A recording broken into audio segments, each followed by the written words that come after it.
My Lord, before lunch, the next cases I was going to look at, in fact the last case in relation to this segment is the Hurley and Moore decision. Yes. The Divisional Court in 2012. That's at tab 9. And it's worth noting, although again it's a very different factual scenario, this is a concern with fees for charging for higher education unchallenged. But that does touch on the test to apply, at least on the scenario there. So, and back in 2012, page 239, tab 9 of our authorities bundle, please.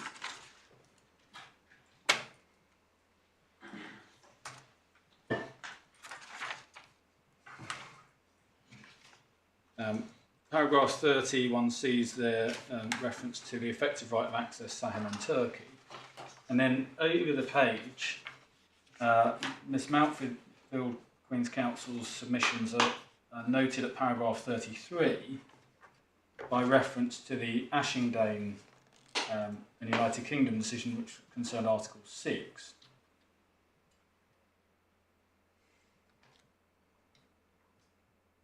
And noting there the very essence of the right is impaired, and then the furthermore, a limitation will not be compatible if it doesn't pursue a legitimate aim and there's not a reasonable relation with proportionality.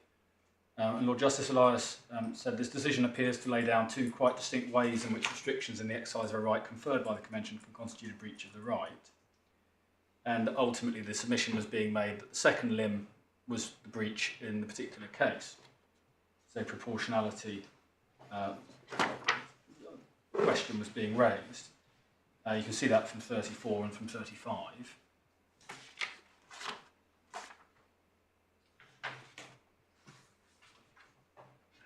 Now, as against my submission, there appears to be some doubt expressed by Lord Justice Elias at paragraph 41, page 242. Albeit, I would respectfully submit, without the benefit of those later cases that have elaborated on the proportionality approach or the interrelationship of the rights. But just by reference to Sahan and Turkey, by reference to the factual scenario, there was no disproportionate interference. His Lordship felt that there was some suggestion that the two formulations in reality were closely interrelated. And restriction will be disproportionate only if it does in fact deny an applicant the essence of the right in issue. But notwithstanding that reservation, His Lordship said, however, assuming the two separate principles in place, the question is whether the restrictions imposed are proportionate means of achieving a legitimate objective, and went on to analyse the ground and ultimately find that it was not made out. There was, it was within the margin of appreciation for the resources questions for the state on funding to have fees charged for higher education. Reference to resources at paragraph 44.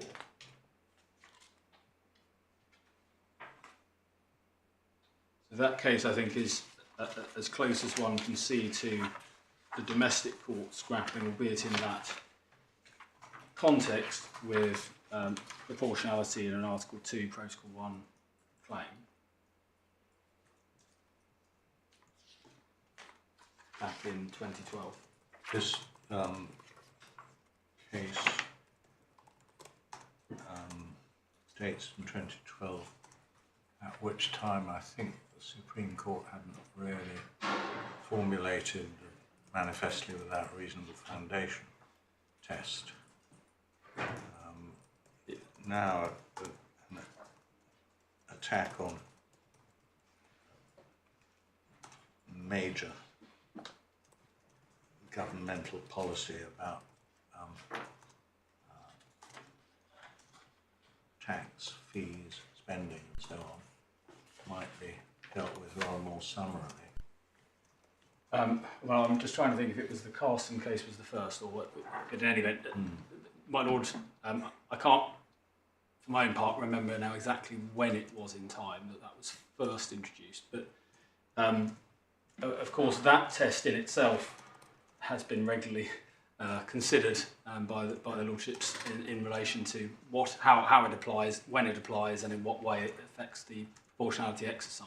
Yeah. But in respect of this case, one can possibly avoid it because we're not dealing with a resources funding issue per se here, although it can arise, as we see, in an education context. Fortunately, for the purposes of limiting argument, this case is more directly concerned with a restriction imposed than a funding decision, or whether to provide something or whether to restrict something on funding grounds.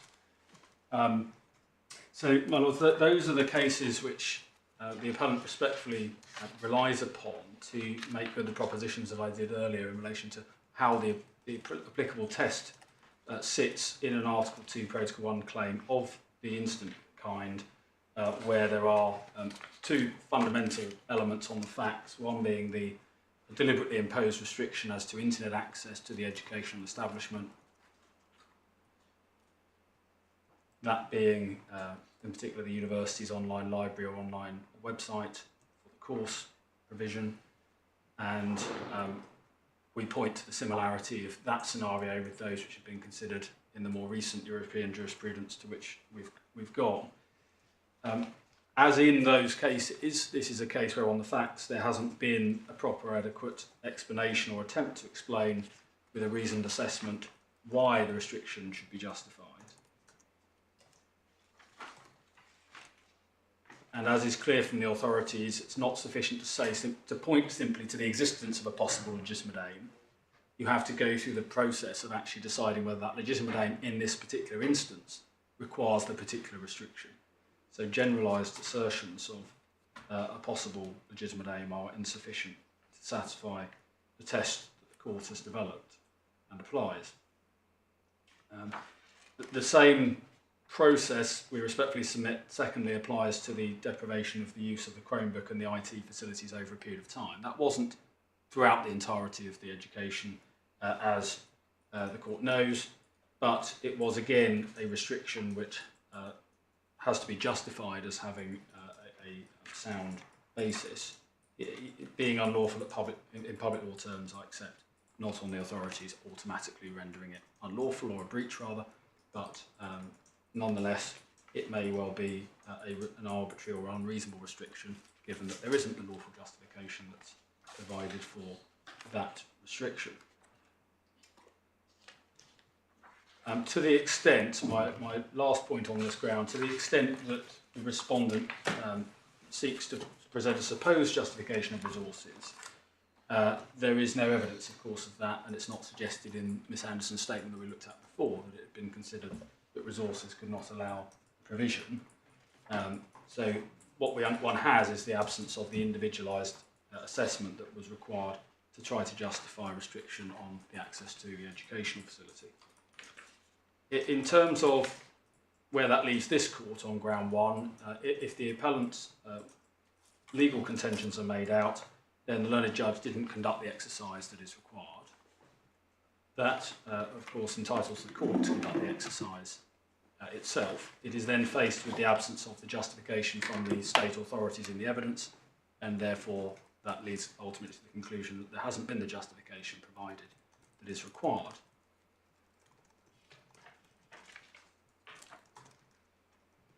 Ground two concerns the extent to which the learned judge did or did not have regard to the matters that occurred in 2022 at HMP Hull. We looked earlier at the judgment in 2022 after issue of the claim. Indeed, yes. So after, between May 2022 and the move in November 2022. And you accept once he goes to the Isle of Wight, then that's a different story. And not as it were as a matter of principle, but as a matter of the judge was entitled to rule that it wasn't fair to deal with that because things wouldn't be in order for the defendant to have a fair chance to answer in the litigation. Yeah. The move by itself causes a practical change, but in terms of the education, it actually the evidence on that was that there was certainly alleged to be even further problems created by that move. But that's all irrelevant to the appeal. don't challenge the learned judge was entitled and is required to ensure fairness to both parties by ensuring the litigation, pleadings and evidence are fairly able to be put forward by both. So that where that leaves the whole period of time up until the 18th of November, it is first question being as to whether or not the judge did, as the appellant submits respectfully, not give it regard as standalone information which was part of the Article 2 Protocol 1 process. And I appreciate that the judgment is not entirely clear on this point, and that perhaps explains why there's competing submissions from the parties. But just to remind your lordships of what the judge said in the core bundle, please.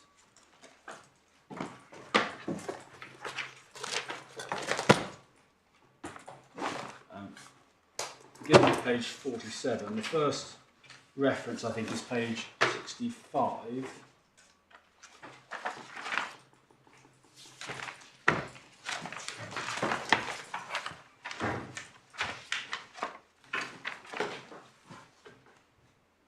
In fact, I'll start with paragraph 37 if I may, page 63.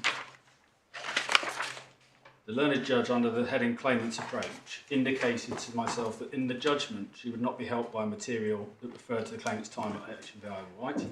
But then to this, I was prepared to note matters that took place after the grant of permission in the judicial review in order to understand the context of the consequences of earlier decisions that were properly under challenge. So I think the respondent would suggest that is the learned judge taking into account those matters.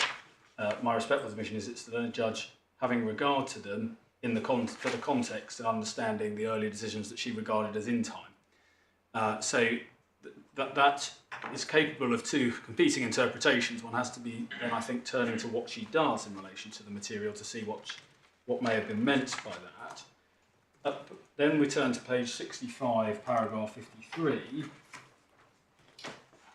And the learned judge, albeit she said she's prepared to note them, for understanding the context and consequences to other matters, in relation to the application to for the additional evidence, she says this: I'm clear the claimant may not expand this judicial review to challenge a running selection of incidents complained of after this claim was issued. And it's or at the new establishment. Now, ultimately, whilst the appellant accepts the judge was entitled to say we cannot fairly deal with the matters after the Isle of Wight because there hasn't been time for the defendant to deal with it, the inquiry into the idea of a rolling approach to judicial review, we respectfully submit, is inapposite to the scenario where you have an ongoing right that has been in a continuous way, or repeated way, breached during the course of the proceedings coming to trial. The approach to rolling judicial review is one that's focused upon decisions that have been taken, which are replaced by subsequent decisions. Those subsequent decisions may be to the same effect or not, but may have separate reasoning and require separate consideration of permission. And there's a number of authorities, of course, dealing with substitution or otherwise of decisions, and the proper process to be followed if there are a series of decisions and a new decision to be challenged is now the extant decision. But that's what's concerning the Court of Appeal in Delve in relation to a series of decisions and a rolling judicial review. This case is in fact concerned simply with an ongoing breach that has been made part of the judicial review. So the claim ground, Article 2, Protocol 1, and then the evidence of that has been developing over time. And I'm sorry, but why does this matter? And I'm looking at your claim, page 225, the core bundle. The relief that you were seeking. Item 1 is to do with the student loan regulations. You're not pursuing here. Item 2 you are pursuing here. item 3 you already got from the judge, and item 4 seems to me is no longer applicable because your client's been released. So the only purpose of looking at things that happened after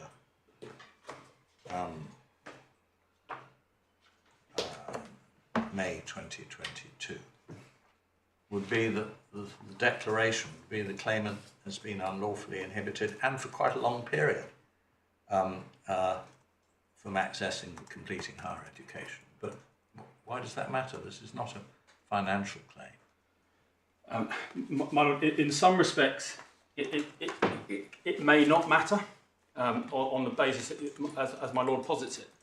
The difficulty arises with my concession, as it were, that the matter doesn't call for any consideration, is if one reaches the point where it is more than one is not focused on the justification for one specific restriction, but, for example, against me on ground 1 in terms of the application of the test, and applying a test that is more holistically about all of the breach, or all of the events over the course of a period of time, then it's important as a matter of principle that the period of time that is relevant is recognised to be all time that can be fairly put before the court. Because this is the point really, that if the learned judge is saying, if she's saying that I'm not prepared to look on an Article 2 Protocol 1 breach claim at events that have occurred, even if they're fairly in evidence before me, I'm not prepared to look at those events after the issue of the claim form on principle, because JR stops at the date of the claim being issued, essentially, and you've got your decision target, and that's the end of it. That creates a difficulty for individuals who are suffering an ongoing right, who have the opportunity for judicial review to speedily try and remedy their practical situation, but also have a developing gravity of right, which might become relevant to either whether there is a breach or to whether just satisfaction is required. It may not be that it matters or makes a difference in this case, but as a matter of principle, respectfully submit that the learned judge isn't entitled to say, on an ongoing continuing act of breach of Article 2 Protocol 1, that I will not have regard to events that happen after the issue of the claim form or permission because it's a JR rather than a civil claim. The simple test should be whether or not it's fairly before the court. If it can fairly be dealt with, then it should form part of that overall picture. And by way of authority for the proposition that I advance, they're dealing with time limitation cases and questions where this has come up as to whether or not it's a continuing act or an act of a decision or different decisions where you have, for example, segregation occurs at different decisions being taken during a person's segregation, or other matters of prosecution of an individual. It starts with a decision but continues with decisions to continue the prosecution and up until the end of, in that case, a BSB disciplinary. There has been recognition that there can be a series of acts comprising a course of conduct occurring over an extended period of time, for which limitation doesn't run until the end of that period of time, which means that the whole of it can be looked at, and has been said to be the undesirability of looking at only part of the period, part of the circumstances said to violate the right. So it's on that point of principle, even though I take my Lord's point entirely, that it may not matter because we don't need the detail of the declaration that is sought by the appellant to go into the wheres and wherefores of the breach, but it may be relevant in another case where the principle is considered as to whether or not it is permissible in an ongoing breach of a human right, whether it be Article 2 Protocol or another, to look at matters up until a point at which it's fair to do so in a judicial review, even if they post-date when you began the proceedings. When is the period of where it is said your client's A2P1 rights were being breached? When did that begin? The complaint went back some time for the usual.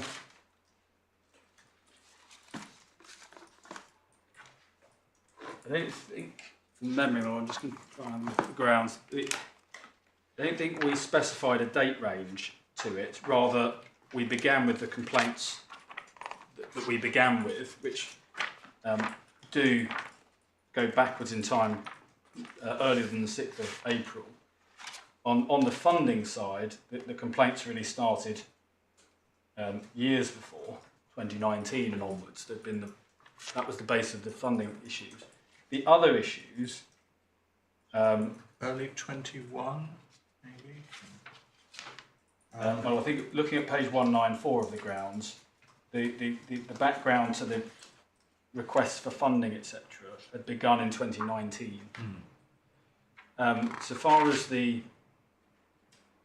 but leaving aside that part of the claim which isn't pursued, the part of the claim that is the part that begins with the difficulties in progressing the work, which you can see over the page on 195. He was due to start this station in August 21, yes, due in March 2022, and then you've got a list of things that were being complained of, and then you've got in the footnotes you can see reference to complaints that were being issued through 2021 in relation to certain of the aspects. So it certainly went back in time, as it were, yes. And one would have... Does the chronology in the judgment give us any help in that? It sort of summarises various complaints. It's not massively Not as detailed on as it that. Page 51. Yeah. Well, anyway, even if Mr. Taylor is right, and we shouldn't look, and the judge was right not to look beyond issue of the claim, that still gives a period of a year and 3 months, roughly. I don't think she is going to say, oh, it's only a year and 3 months. Well, why does that matter? Speaking for myself, whether it's a year and 3 months or a year and 9 months doesn't seem to me to go to any issue of principle. I'm not keen to write an essay on in what circumstances can a court, considering a judicial review, look at post-claim form events. The answer is sometimes you can. It's not an absolutely ironclad rule. Is this a useful case in which to investigate it? I would think not. Then my lord, and so be it as it were, of course. As to whether it is useful in this case, the risk potentially is that the way the learned judge dealt with it was that it would otherwise be a rolling judicial review scenario. Yes. And you then have the much more developed jurisprudence already on replacing decisions and when it's appropriate or not, what sorts of decisions there are, for which there is guidance from this court.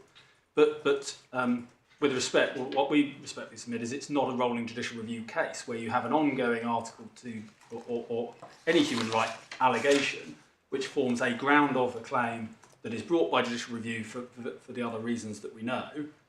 But on principle, there's no reason why that should exclude material that can fairly be considered to update the court as to the effects or consequences or position before hearing.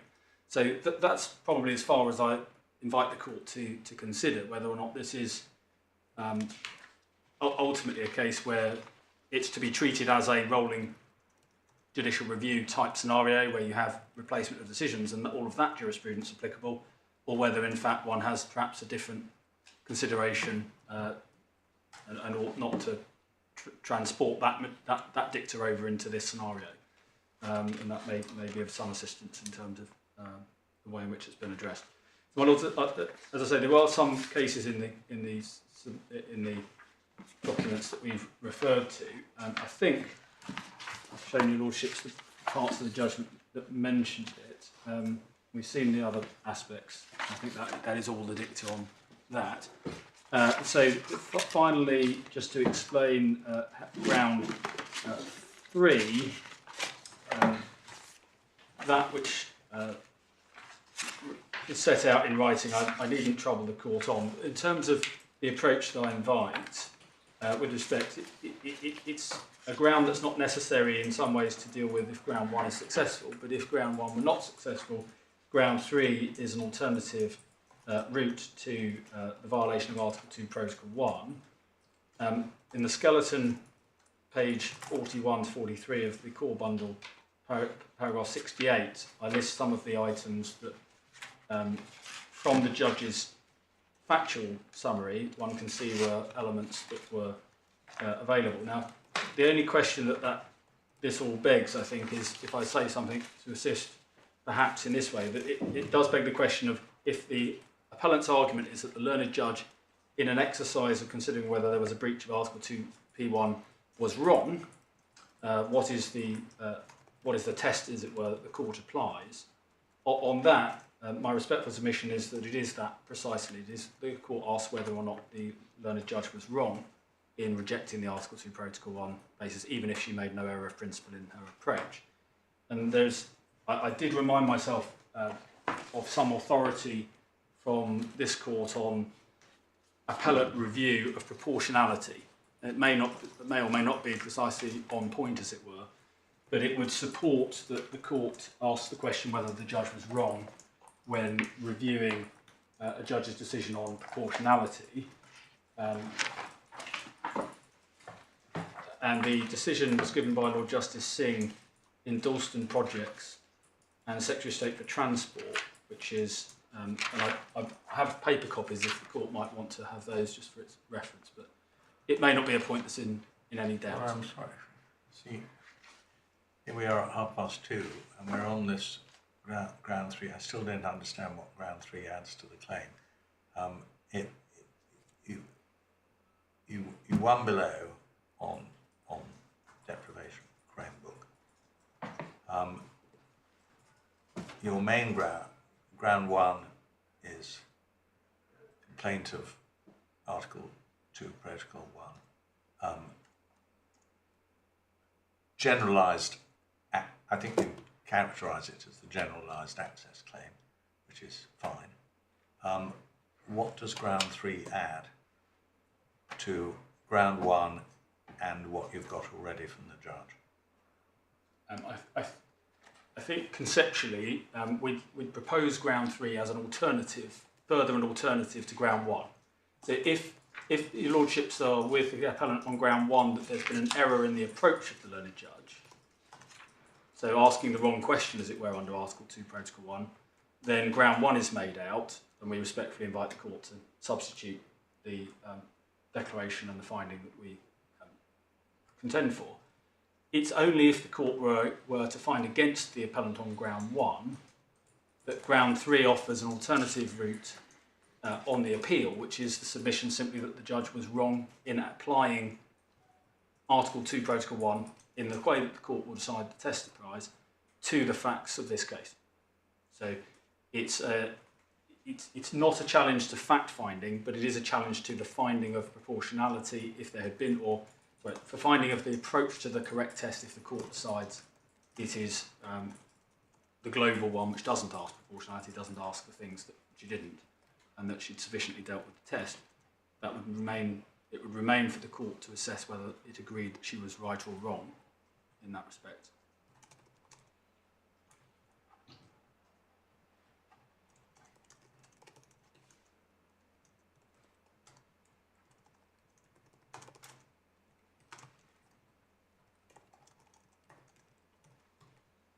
Well, it may not be that it's a point that requires any authority or assistance, but if so, I have the Dalston case, if it was of any use. It's just a review of the appeal courts looking at proportionality decisions by judges below as one of the 3 categories of scenario it envisages. Well, as you've mentioned it, and I trust you've notified it to your opponent in advance, just hand it up and we'll read it at some point. For my lord's notice, paragraph 28 onwards is the category that the appellant respectfully submits as. Thank you. Thank you.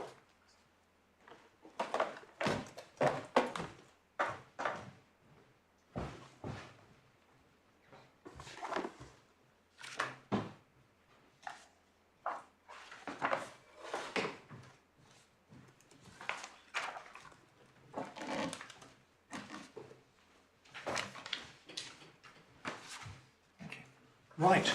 Thank you, my Lord. Thank you very much. I'm afraid we haven't left time for Miss Riley to do other than take a bow. And thank you very much, Mr. Rule. Yes, Ms. Taylor. Thank you, my Lord. So I'm going to structure my submissions in the following way. First, I'm going to start with the legal principles and spend a fair amount of time on that, obviously, because that seems to be the primary dispute, and perhaps the most interesting dispute between us. Then I will turn to 2 brief points on the facts, and then I will apply this to the grounds of appeal. So starting with, I've got 5 key principles applying Article 2, Protocol 1, and then I'm going to look at the particular prisons case law and then deal with the limitations point. So first, the right is concerned with access to education, not the substance of education. And we get that from the Lord Grey case. And I know my learned friend has taken the court to this case, but I think it's helpful to pick it up, Lord Grey and A again, just because so much of my case rests on them. You announced that you had 5 principles. Yes. Are they set out in your skeleton argument, or would you like to say what the 5 principles are without developing it? Yes. And then we can. Of course, they are pretty. I'm evolved, I'm afraid, from what I put in my skeleton argument. So just right. quickly, it's the right is concerned with the access to education. The first one. Yeah. The second is that the test, whether an individual has been denied effective access to the system in place. Yes. An individual will only be denied effective access if he's deprived of the very essence of the right. 3, the test must be applied by reference to all of the relevant circumstances of the case and is a pragmatic one. 4, a breach of domestic law does not mean there's been a breach of Article 2. And 5, the right is subject to limitations. It's not absolute. Right, thank you. So looking to Lord Grey, which is behind tab 6 of the authorities bundle, beginning at page 84. This was the first key Article 2 case, which my learned friend took you to, and it concerned the exclusion of a pupil for 9 months. And importantly, and of relevance to this case, is that the exclusion was unlawful as a matter of domestic law, but found to be that was not determinative of the position with respect to Article 2. At paragraph 11, Lord Bingham cites from the leading Strasbourg authority, which is the Belgian linguistics case. And I know we looked at this briefly, but just because it's so important, I wanted to revisit it. And just, you see the quote begins at, there's paragraph 2 and then paragraph 3. I'm on page 93. Yes. And there's the important language in dealing with the negative formulation. In spite of its negative formulation, uses the term right. And then we see the rule. The negative formulation indicates, as is confirmed by the preparatory work, that the contracting parties do not recognize such a right to education as would require them to establish at their own expense or subsidize education of any particular type or any particular level. So that frames the approach. And the reasons for that appear below at H. There neither was nor is now any question of requiring each state to establish a system, but merely guarantee access. And then over the page, you see paragraph 4, and this, my lord, was what was quoted from, I think it was Sahin, that language around profit, just in the middle of that paragraph 4. For the right to education to be effective, it is further necessary the individual fund investor should have the possibility of drawing profit. So further illustration of the right, background as to where that particular phrase came from, and importantly, in one form or the other. So it's not about quality. It is about a bare minimum and access to that bare minimum. Is the phrase in one form or another simply dealing with official recognition of the studies? In my submission, it's not. It's illustrative. I mean, obviously that's not the test, but it's illustrative of the test because it shows that you can get to the end result in a variety of ways. So you're looking at access, not quality.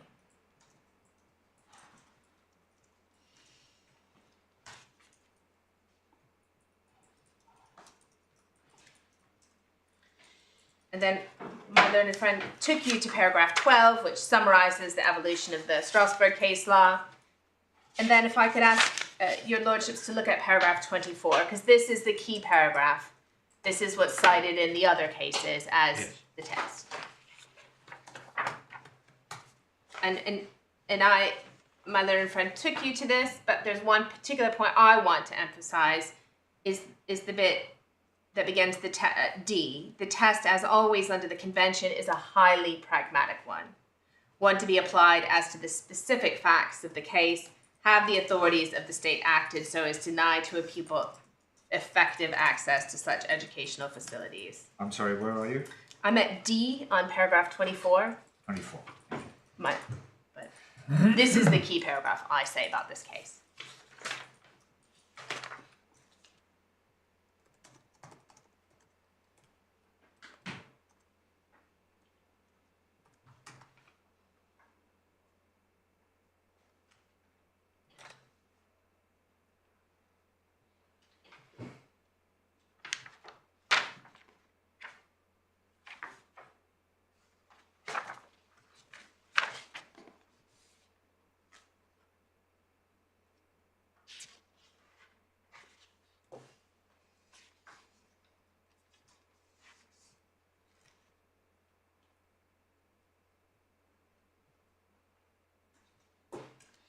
And then we have Lord Hoffman. His judgment begins at paragraph 28, but the key provisions are those my learned friend took you to at 57, 58, 60, and 61. I don't think we need to revisit them. But I would just say this before leaving this case. This was a child who was out of school for 9 months, and that was not found to be a breach. So that frames, and we'll see the same thing again with A, that frames the type of, the approach to a breach of Article 2.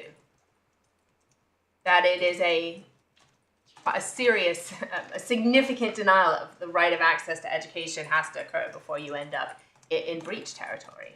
And we'll look at one case quickly that demonstrates that in a more recent context. So next is A, which is behind tab 8. And this is the Essex County Council case. Again, a child with significant complex special educational needs who was out of school for 18 months while those needs were assessed and an appropriate placement found. Again, there was no breach of Article 2. Given the complexity of his needs, the local authority was entitled to a period to identify the correct placement. My learned friend pointed out that there was a dispute as to whether or not the local authority had done enough, and a portion of the court found that was probably sufficient to go to trial, but didn't allow it to do so for other reasons. In my submission, that is entirely consistent with my approach, which is that one steps back. Sorry, no, I was looking at A and Essex County Council. Yes. I mean, the child wasn't deprived of any education at all for 18 months. It would have been a scandal if he had, but it was home tuition and that kind of thing. I'm sorry, there was home tuition. I think it's fair to say that it wasn't a significant amount given the complexity of the child's needs. No. This was a child who needed a more than £200,000 placement. Yeah. And his parents were left with him. And I mean, obviously that's a very difficult situation, but I do rely on those facts. Anyway, almost no education. It was, right. So, key part of this starting, I'm grateful for that correction. Paragraph 10, this is Lord Clark's judgment, dealing with the negative framing of the case and whether or not that means there can be limitations. And what Lord Clark says, he endorses Lord Bingham's approach in paragraph 24. He also points to Sahin in Turkey in paragraph 154, which my learned friend took the court to. And that's the last sentence of paragraph 10. But the test then is not to, the limitations must not curtail it to an extent to impair its very essence and determine its effectiveness. At paragraph 12, the endorsement of Lord Bingham's paragraph 24.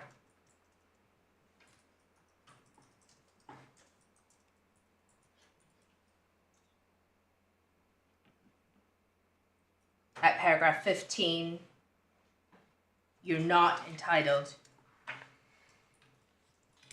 to a minimum level of education judged at an objective standard. And then 16, an encapsulation of the test. The question is whether the pupil has been denied effective access. The question will only be answered in the affirmative where his right to education has been so reduced as to impair its very essence and deprive it of its effectiveness. Over the page, at paragraph 20, the application of that test again. And then what I rely on at paragraph 21, as I see it, the answer to that question must be given by reference to all the relevant circumstances of the case.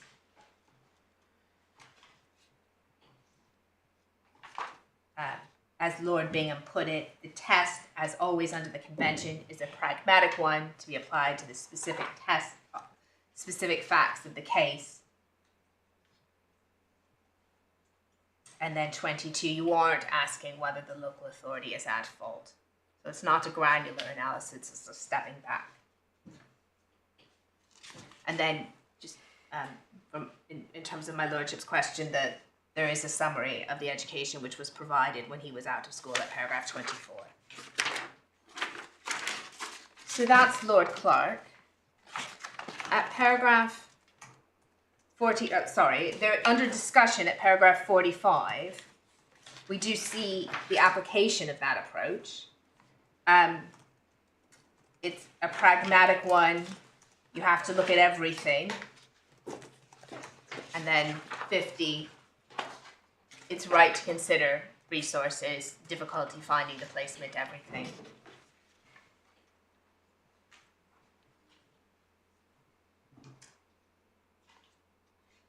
At paragraph 75, we have the, this is in the judgment of Lord Phillips.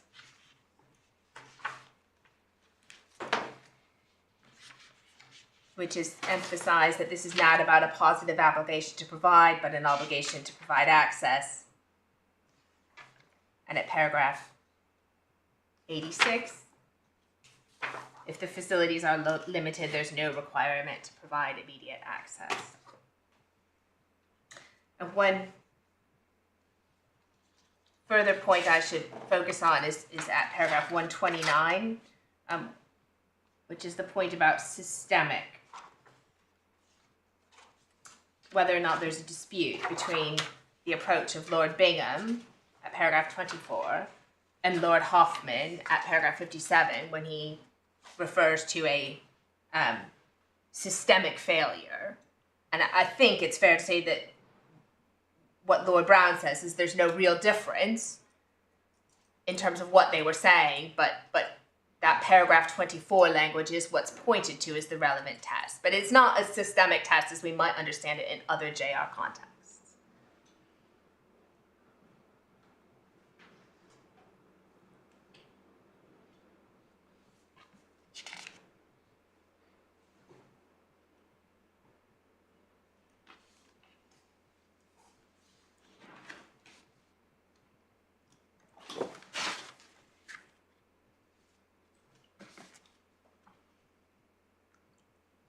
At tab 20, page 557 of the bundle of authorities, there's a case called ZB, which is a case from 2023.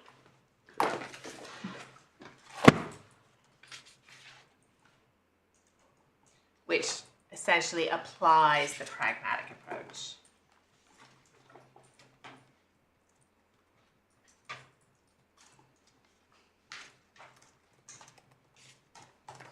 And the consideration, it was a claim where the local authority was challenged on a number of issues.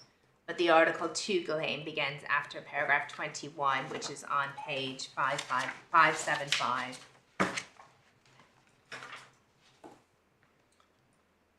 Begins at paragraph 22. And you see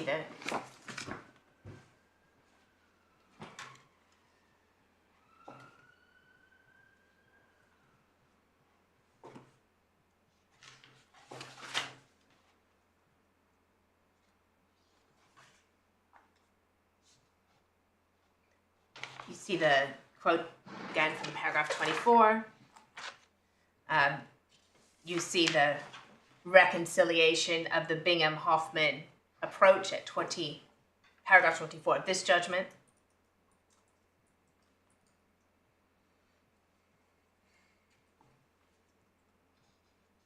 And then at 26 and 27, you see recent examples of Article 2, Protocol 1 challenges in the context of a local authority education system. And these are out of education claims. And in the first 26, there was essentially there was no breach where the local authority had dealt with it credibly, and in the second case, there was a breach. And then at paragraph 28,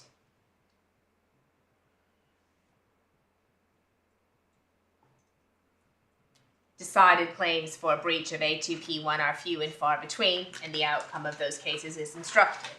But every case is different, and I must apply the highly pragmatic test to the specific facts of the present case.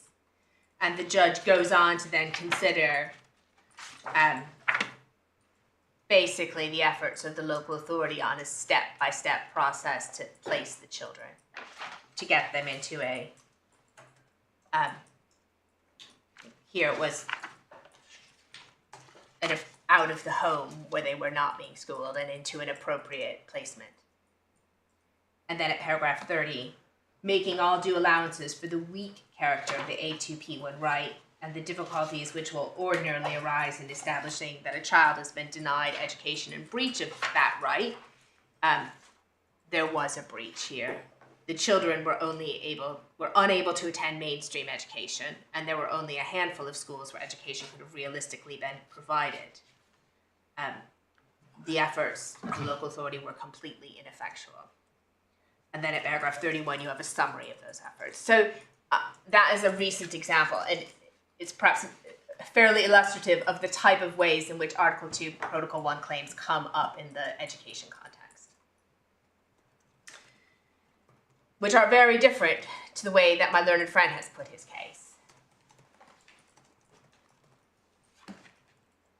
And his case is based on Strasbourg's jurisdiction around prisons. In particular, there are two cases he took the court to Velov and Bulgaria. I don't say we need to revisit them, but I would just make 2 points about the facts of those cases. Velov, just for your note, was on page 822, tab 25. That was a remand prisoner who'd been entirely denied access to prison education facilities. So it was a no access claim, not a evaluation of the access claim. And the same again for Arslan. In that case,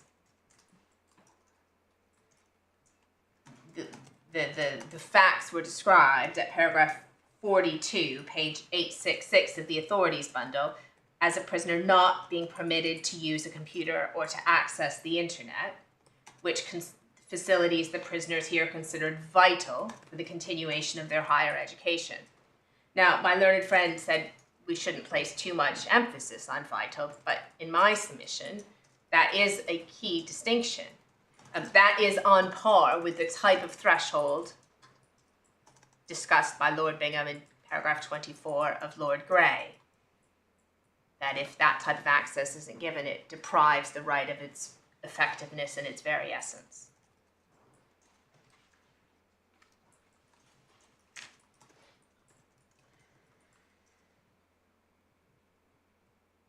My learned friend also took the court to say in, there's just one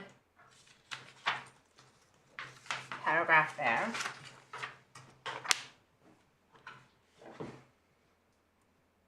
And that's tab 23.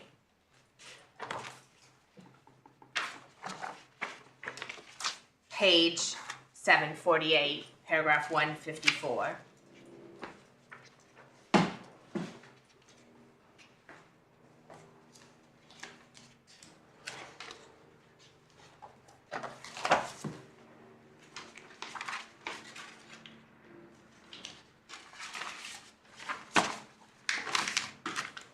And this was also the paragraph cited by Lord Clark at paragraph 10 in A in Essex.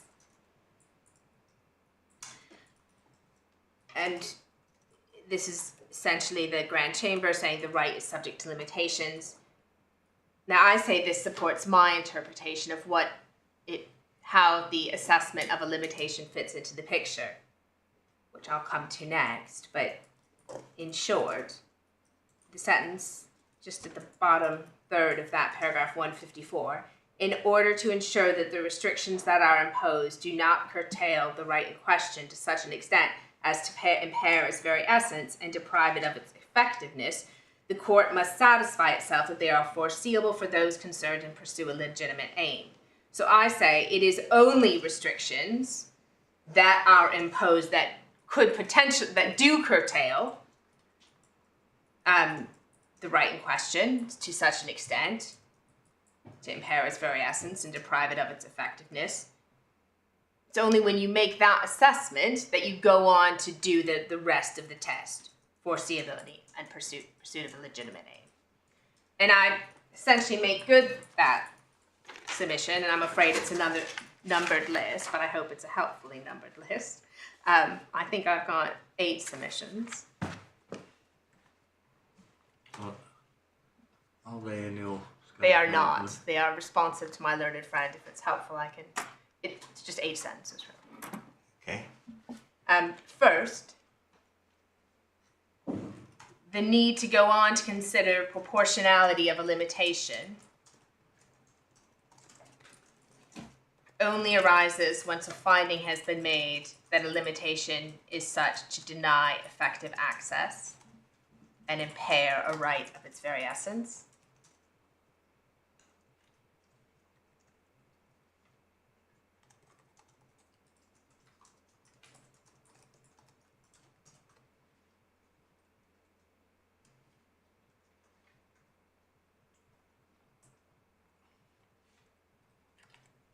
Second,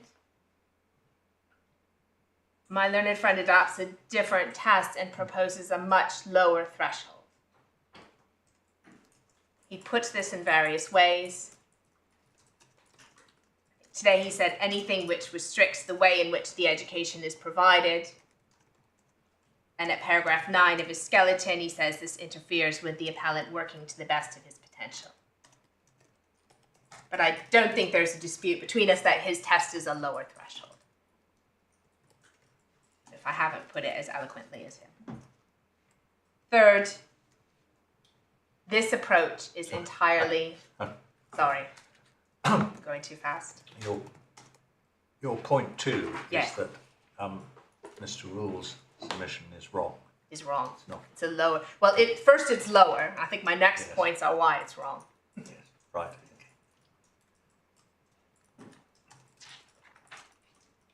So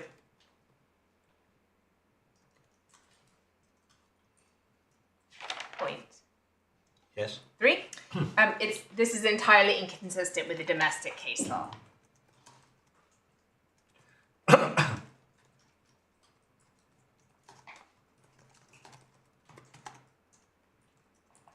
It is not the pragmatic approach which requires consideration of all the circumstances. If you're justifying each component, as it were, you're not looking at all the circumstances.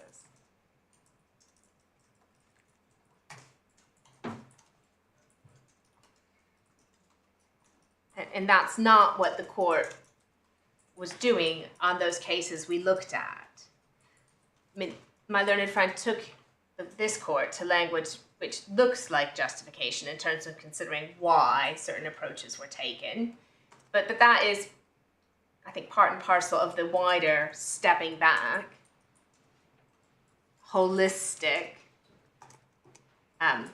assessment. That type of language would often fall to be used, rather than a formal, individual, siloed consideration of justification.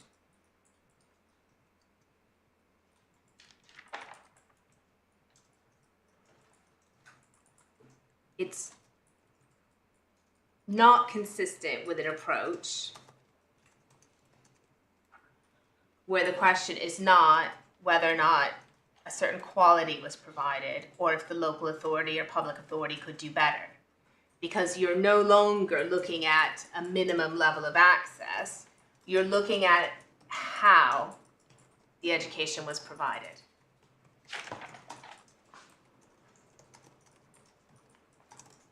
And you can see that here. My learned friend now focuses, and I think I'll come on to this in a bit more detail, but it's fair to say below there wasn't the focus on internet access, the access to the SOAS website.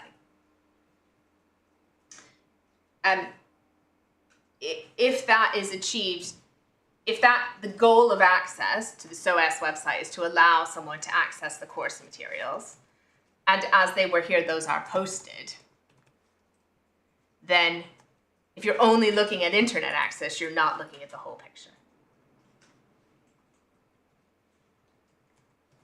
And you essentially becomes about quality.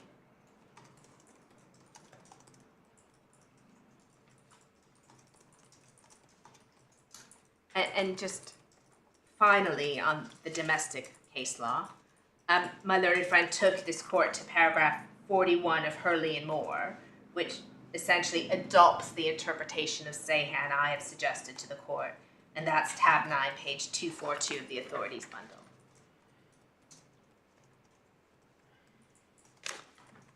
My fourth point is that this approach is also not mandated by the Strasbourg jurisprudence. We looked at Sahan, and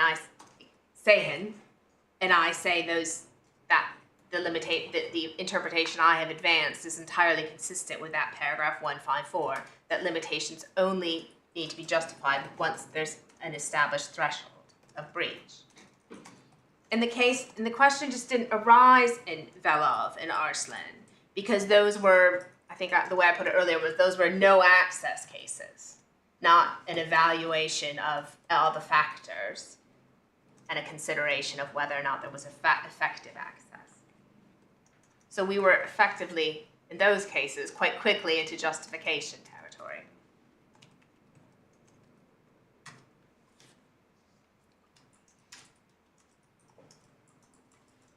Fifth, my approach is not inconsistent with the approach with respect to other ECHR rights, such as Article 8, where there must first be some level of interference. But in any event, the case law is clear that Article 2 is different than those cases.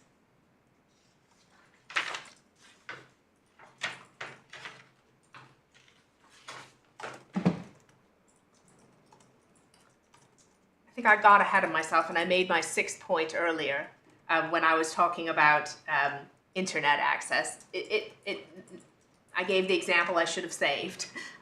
But if you apply a lower standard and you look at each limitation individually, you are not looking at a case, you're not looking at access to a minimum level, but a right of substance, the quality of the education.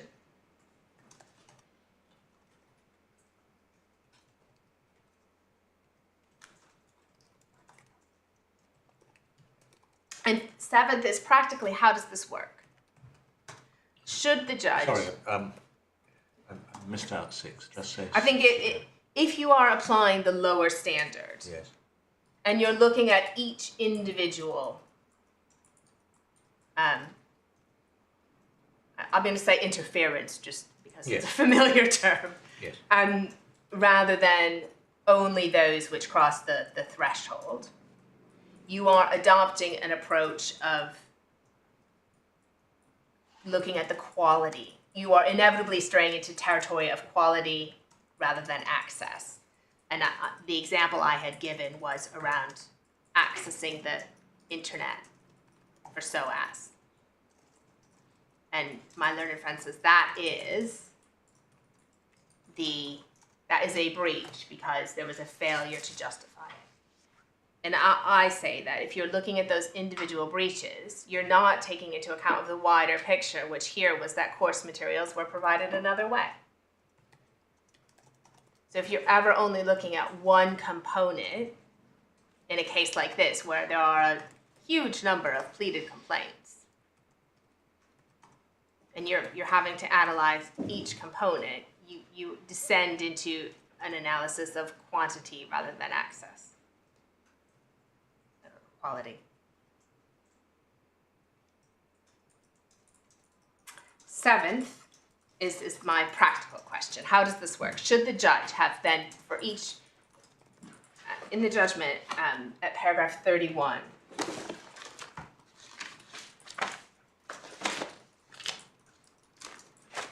and this is on page 61 in the core bundle, you see essentially the categorization of the complaints.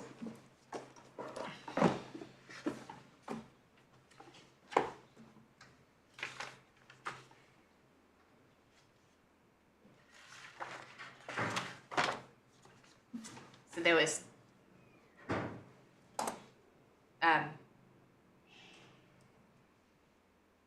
and in my submission, if the appellant is right, then surely there was a requirement to justify not just site access, but all of those. And that becomes quite unwieldy.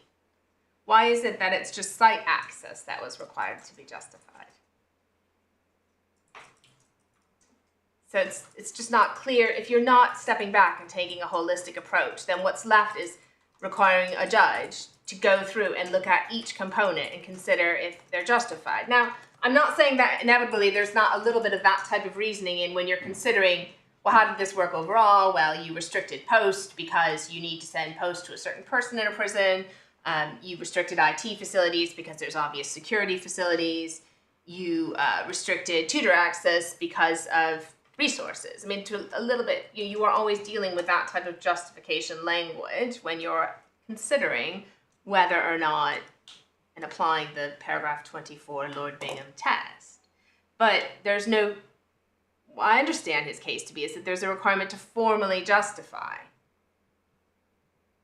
And my point at 7 is just, that sounds like an incredibly wieldy approach to education claims, which, like this one, inevitably have many components. I mean, take it out of the prison context, move it into the local authority context. Does that mean you need to consider if a child wasn't provided with different types of specialist support, such as an occupational therapist and a speech and language therapist? Do you consider if each of those failings amounted to a breach? I mean, that seems unduly complex and not consistent with the case law, which says you step back and take a pragmatic approach. And then my 8th point is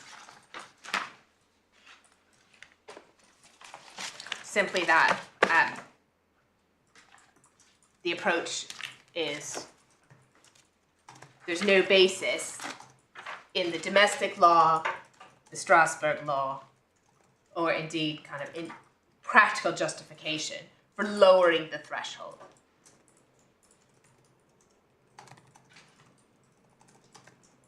Which is what the appellant is inviting this court to do.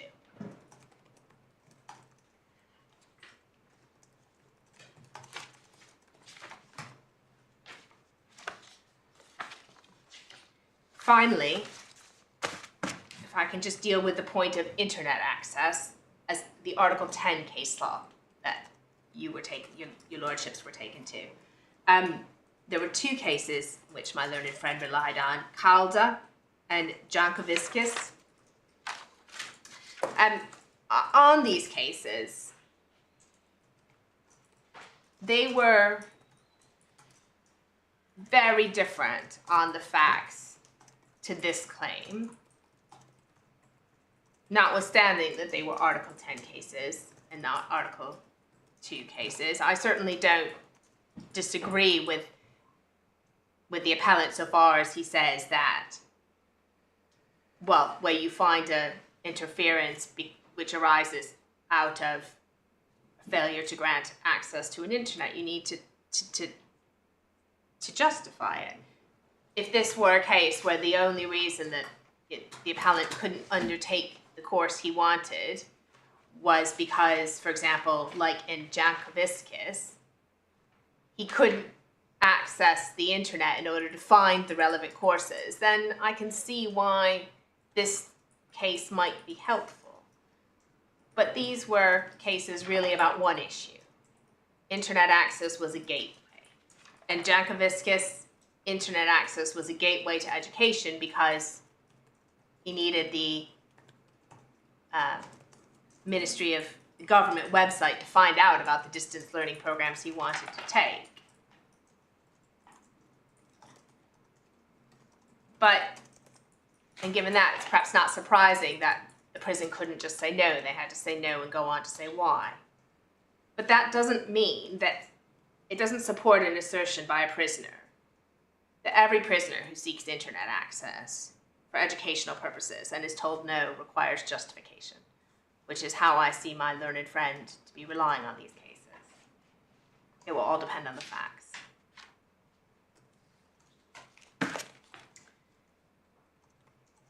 So that's the law, unless there's anything specific on that. I'll move then, I'm conscious of the time, I'll move swiftly on to two preliminary points around the factual findings made by the judge. First is just clarity around what the court actually found. My learned friend has referred to the Chromebook decision and the other restrictions. I want to be clear that the only decision that the judge found to be unlawful was the decision to take the Chromebook away, which was reiterated in the letter of 6 April 2022. And that's clear from two things.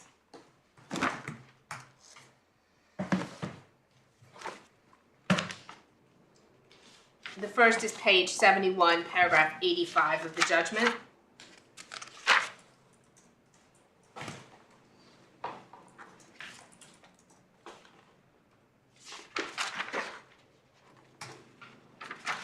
I'm sorry, it's page 73. Yes. Paragraph 85, accordingly, I quashed the decision reiterated in the letter of the 6th April 2022 that, to the effect that the withdrawal of privileges was justified in terms of the removal of the Chromebook.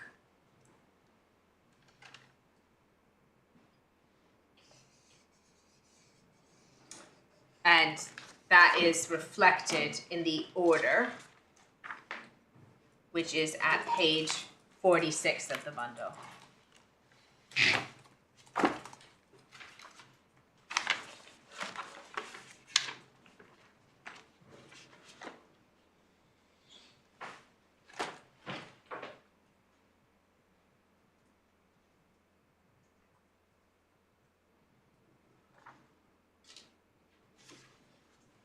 And the reason this might be important is that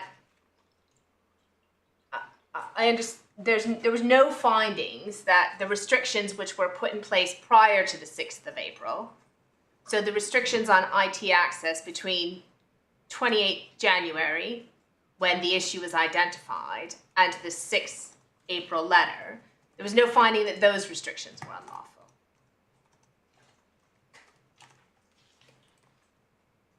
The unlawfulness really only spoke to the 6th April decision.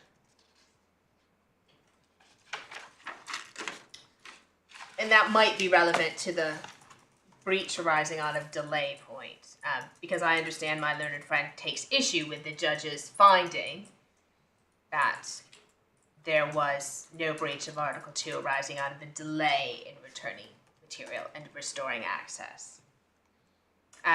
So to the extent he praised and made a finding of public law unlawfulness to support that submission, in my submission that's not there. The only thing the judge found was unlawful was the failure to return the Chromebook on the 6th of April.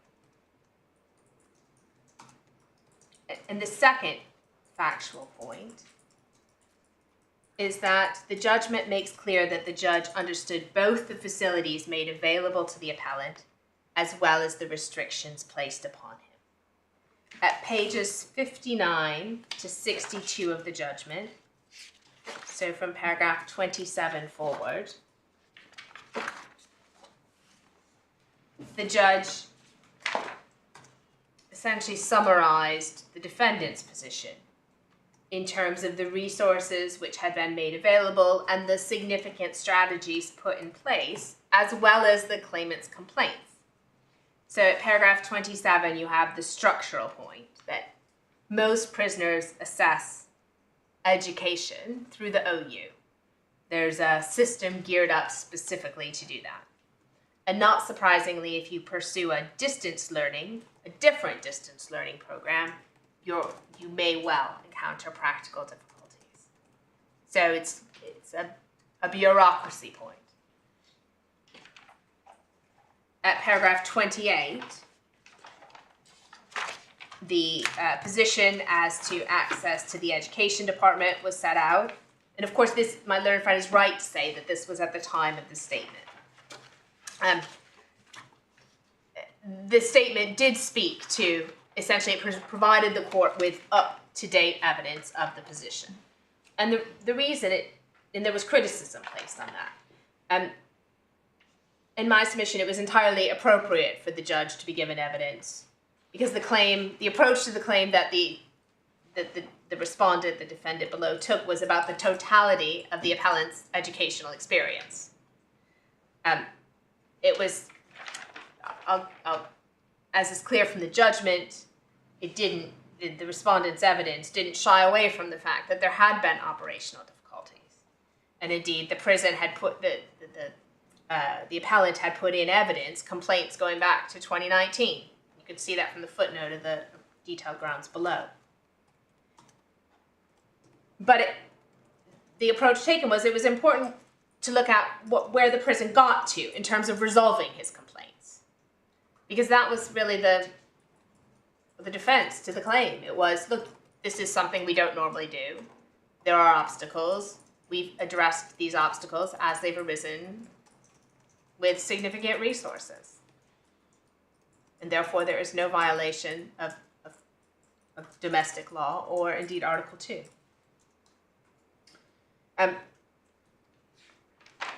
It would have been, I can't imagine it would have been welcome for the respondent to take a different approach and to detail every complaint that had been raised and how it had been addressed. And that would have, I would have thought, been a very unwelcome approach below. But certainly the judge was aware of the historic complaints. Turning back to the judgment, so this is the position as of the date of the witness statement was the claimant had been given 27 hours a week of study in morning and afternoon sessions, well beyond the access provided to most prisoners, had this VC unit, which was the prison's computer system, on which he could save his work. It had been a problem because the Chromebook only allowed limited amount of saving.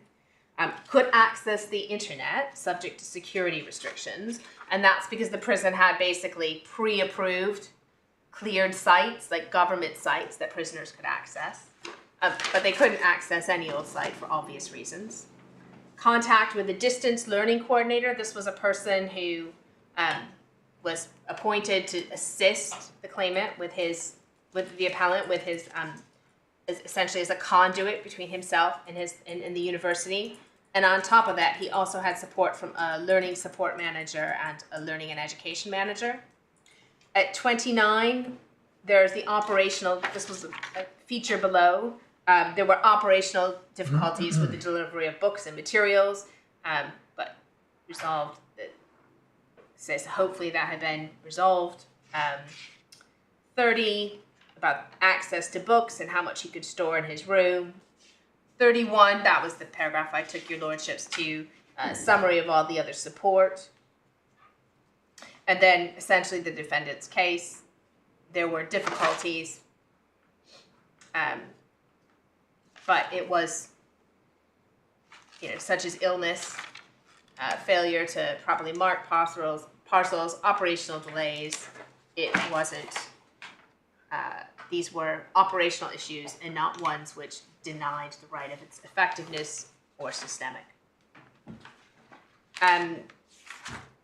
Then the judge goes on to deal with the appellant's complaints from paragraph 40, the course interruptions, the delay at 41 in resolving the issues raised. At 43, the delays in receiving information and the return of papers to his cell. 44, difficulties in obtaining books. 47, the difficult issues with editing work product and printing. 48, educational video slots. One complaint was that he was having to use, it was difficult to get video slots, and he was having to use social video slots rather than professional ones for his tutor. And in fifth, finally at 49, then telephone communications. So he had unlimited calls, but there was a break. So he could only speak for 15 minutes, and then there was a break, and he could call before he could call again. And then at 50, he complained of the lack of direct contact with his tutors, that it had to go, he couldn't email his university tutor, he had to go through his distance learning coordinator, Mr. Birch. So the reason I've asked the court to consider this evidence is just to demonstrate that when the judge made the finding at paragraph 65 that the strategies that were used were comfortably adequate to afford him, the appellant, lawful access to education while in prison, she did so aware of the factual picture presented by both parties. So where these judgments are made, this just demonstrates the highly fact-sensitive nature of this case, and that it's difficult to highlight one element without consideration of everything in the round. If I could also I won't take the court to it, but for your notes, I could invite you to read the respondent's evidence, where this comes from.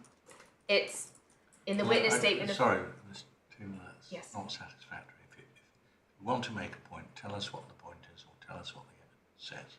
I'm happy to do that. It begins on paragraph, the supplementary bundle, paragraph 30. On page 58. Page 58.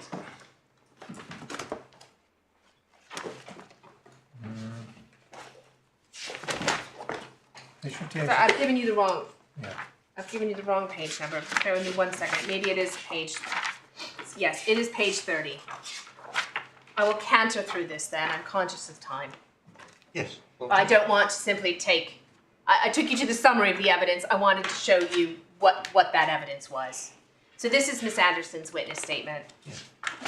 Much of it concerns issues which you probably don't need to worry too much about, but the relevant paragraphs begin on page 37.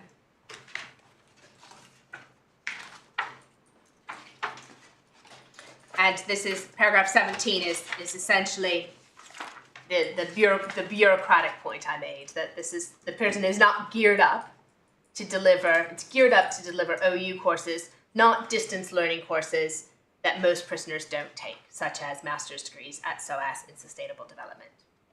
Yes. And then at 18, so this just highlights that it's a prison-specific decision as to whether or not to allow a prisoner to undertake such a course, because it has to consider whether or not the facilities of that prison will work with the course which the prisoner wishes to take. And that point is elaborated on in 19. Yes. And probably then a lot of this is dealing with funding, which is the complaint which is not pursued.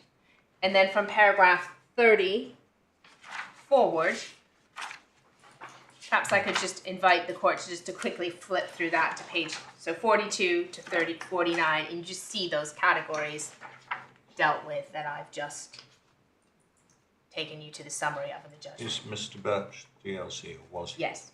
based at Hull? Yes.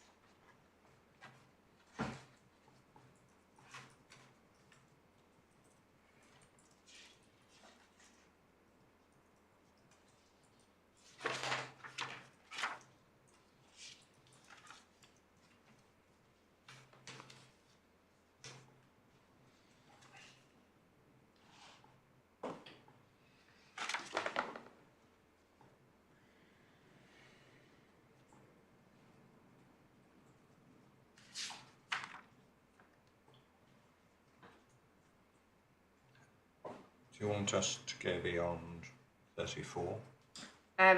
Yes, I think so. If I could ask you to read 34, if I could ask you to read to page 48, and just ending with the meeting with the tutor.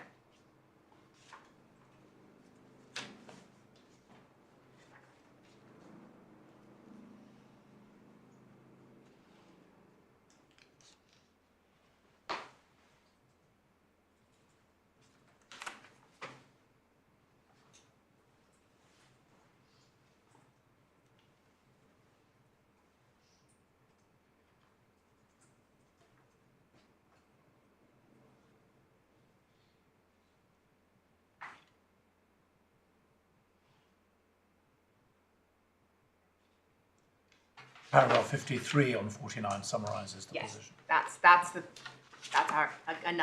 our case, which the judge accepted.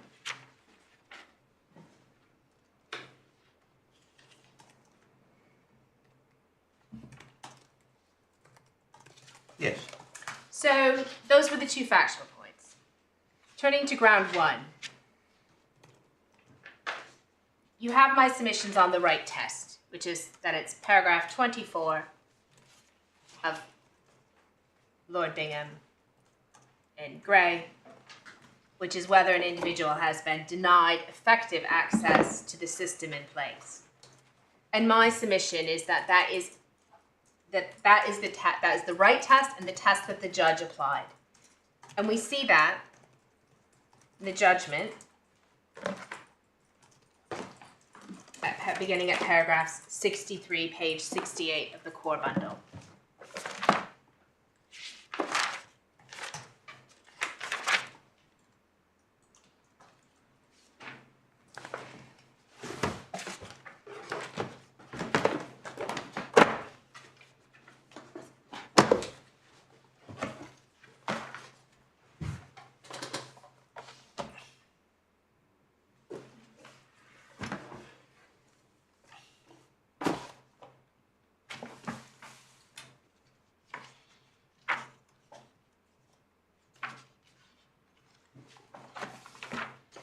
Yes. So paragraph 63, there were operational impediments. The judge accepts my submission that the difficulties faced were operational impediments and not systemic underprovision nor denial of access to education in the sense understood by the authorities.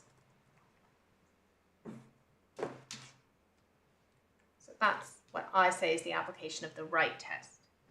At paragraph 64, the whole, so taking the holistic pragmatic approach, does not add up to a breach of the obligation to afford access to education to the claimant. So the judge acknowledges the difficulties, the clunky system, and management hiccups. But even, essentially taking the case most favorable to the appellant, long out of time examples, the whole does not add up to a breach of the obligation to afford access to education.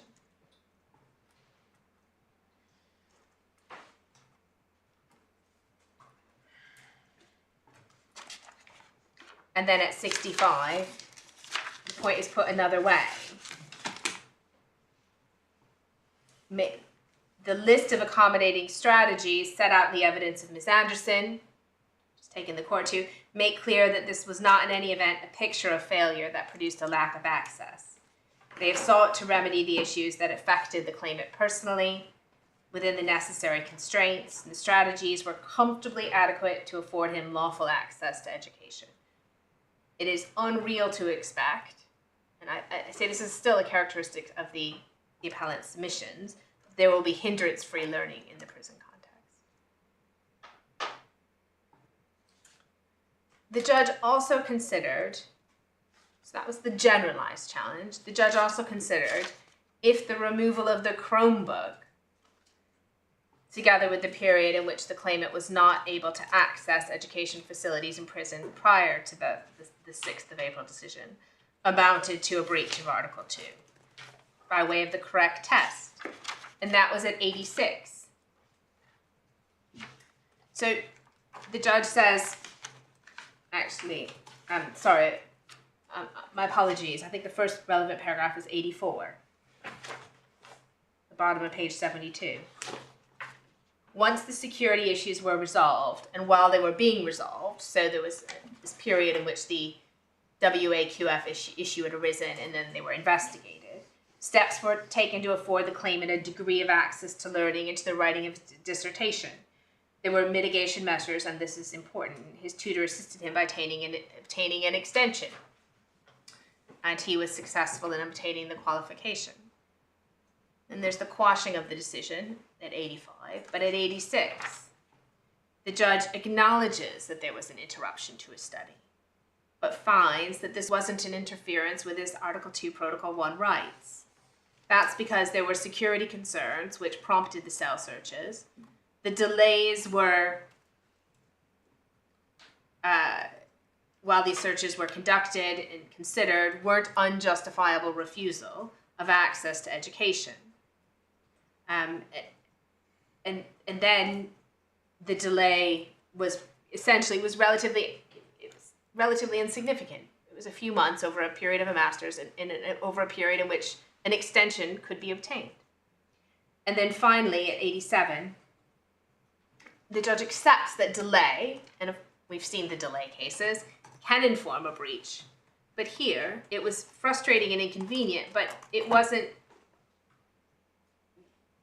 The interruptions were caused by security-imposed delays, were within the prison system where that was to be expected, and they were plainly reasonable, proportionate, and not arbitrary.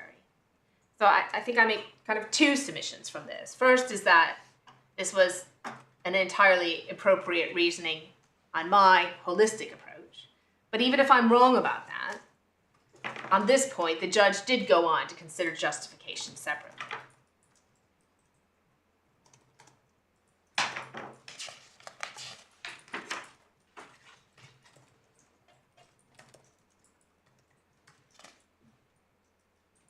Effectively, the prison and the Secretary of State was entitled to a period in which to investigate the concerns raised.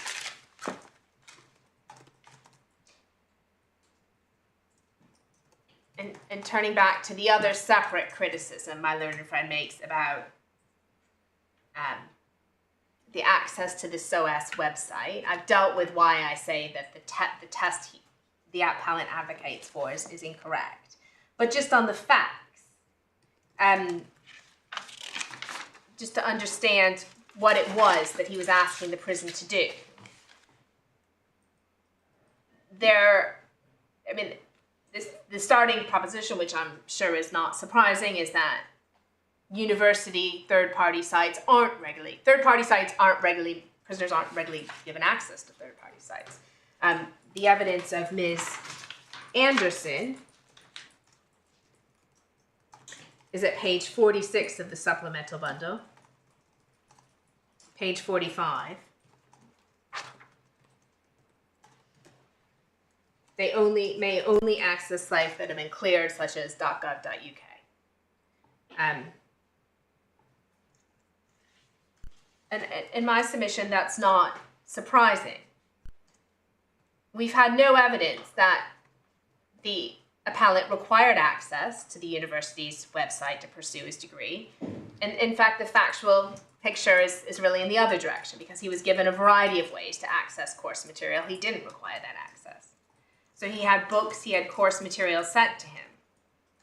And a core part of his case below was that he was entitled to the whole of the student loan, not just the tuition element, in order to be able to conduct research that he couldn't conduct on his own because he was in prison, or to buy books that he needed. So it's important that the appellant has never said here that he required access to the university's website to pursue his degree. So it's perhaps not surprising that this wasn't a huge feature of the judgment. The judge deals with this.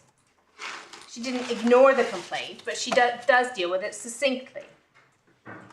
It's addressed by reference to the IT security policy. So the complaint is recognized at paragraph 10 of the judgment. Restriction to online resources is another instance of this unlawfulness. At paragraph 24, the judge cites the IT security policy, which my learned friend took the court to. Importantly here, 16.7 and 16.6 really set out the risks, and 16.8, the risks that arise from allowing prisoners access to internet and why there is such a policy. 16.9, the accessibility of learning materials in custody must be balanced against security considerations. Access to the internet will only be granted following a thorough risk assessment on a case-by-case basis. No uncontrolled access at 16.10.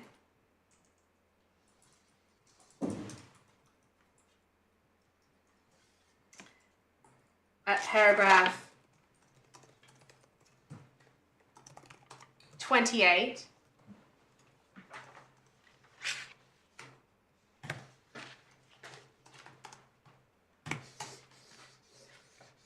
quotes from the judgment that he's able, the witness evidence of Ms. Anderson, that the appellant was able to access the internet subject to security restrictions.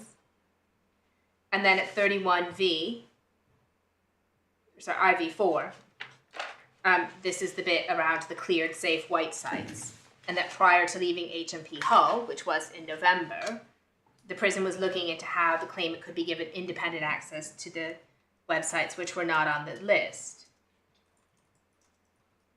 So the SOAS website would have to be cleared. In the supplemental bundle,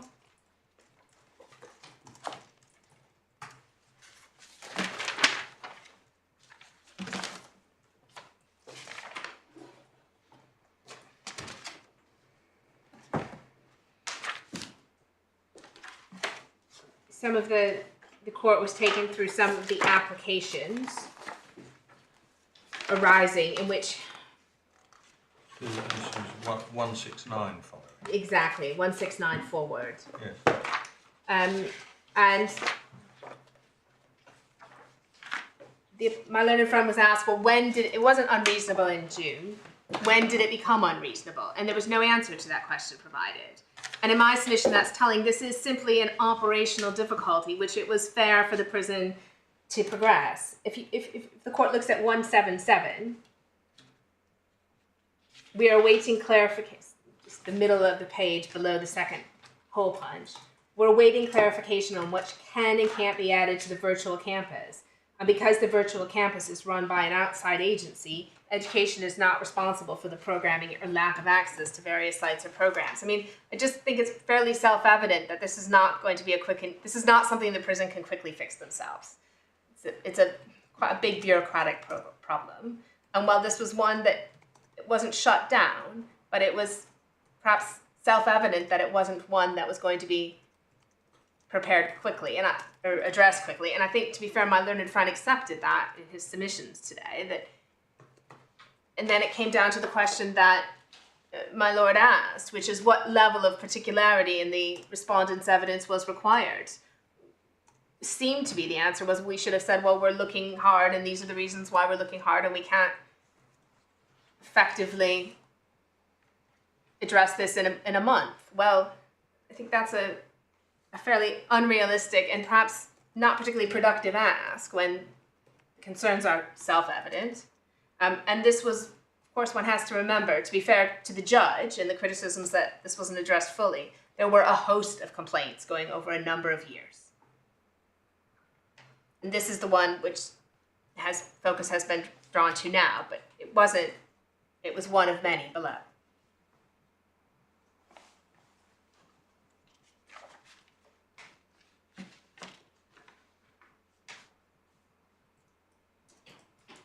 So it's quite distinct from the case of Arslan, where internet access was required for the course. It was not the basis on which here the claimant embarked on or indeed completed his studies. I think that takes me to ground 2, the case management decision. It's important to identify what evidence the judge did and did not take into account. The additional evidence could only have been evidence concerning H&P Hull.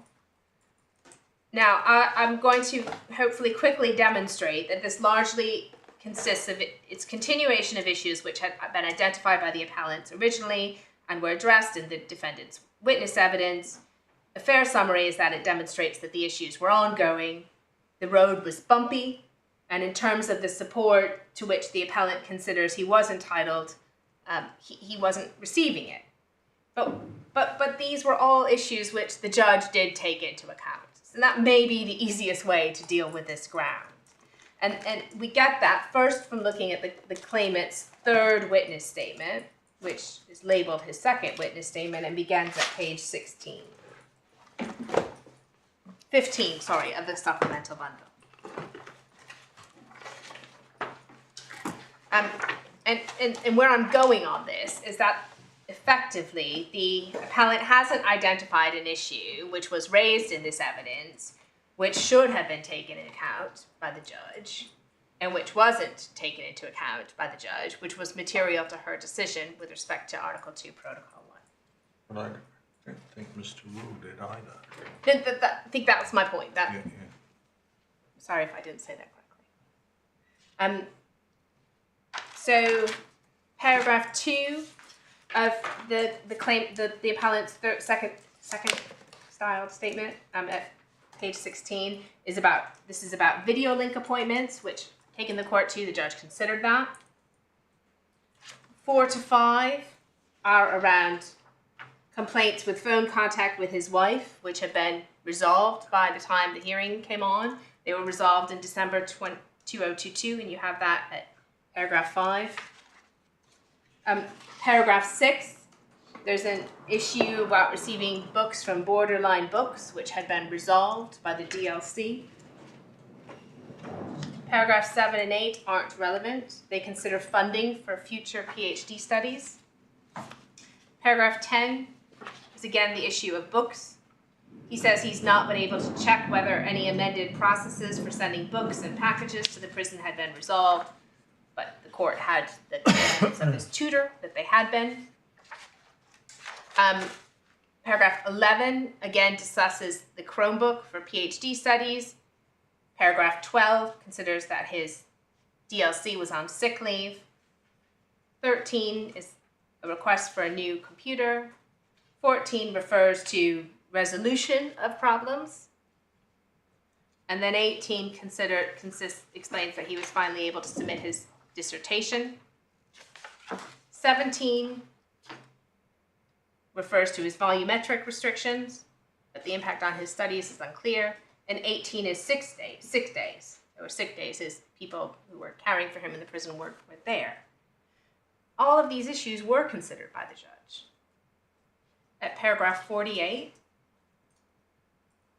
she identifies the issue of video slots and having to use a social visit.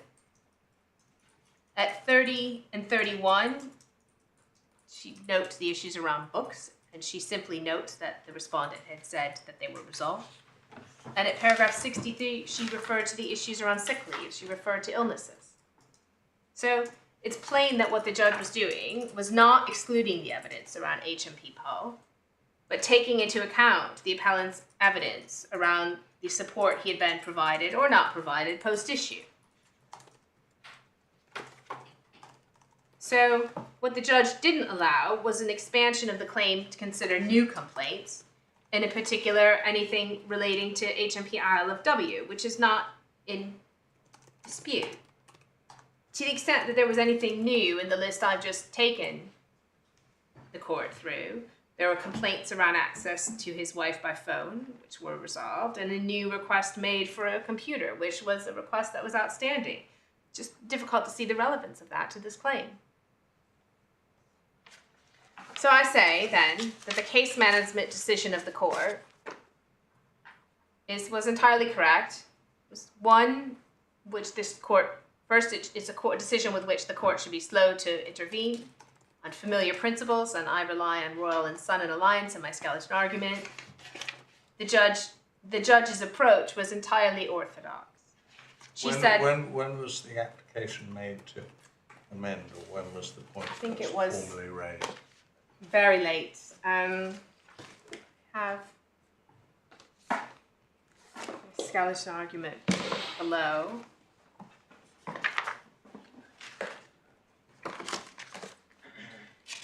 It was something like a week before. It was very late. So the date of the statement, 17th of February, the hearing, I think, was the 23rd of February. It was very... Thank you. Thank you, I'm grateful. So,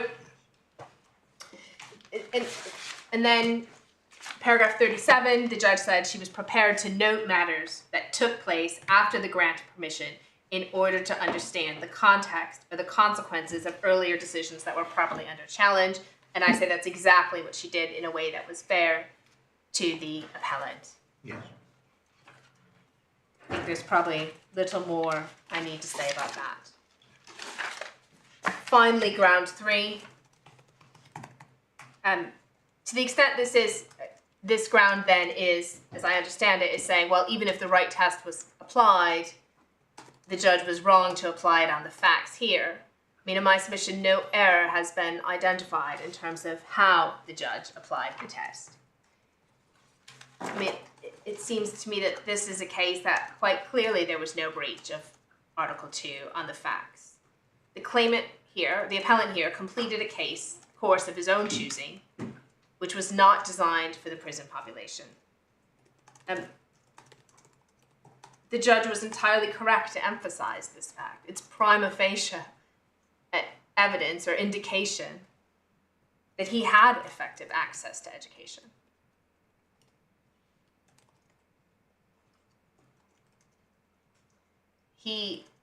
It was difficult to do that degree in the prison environment. No one disagrees with that.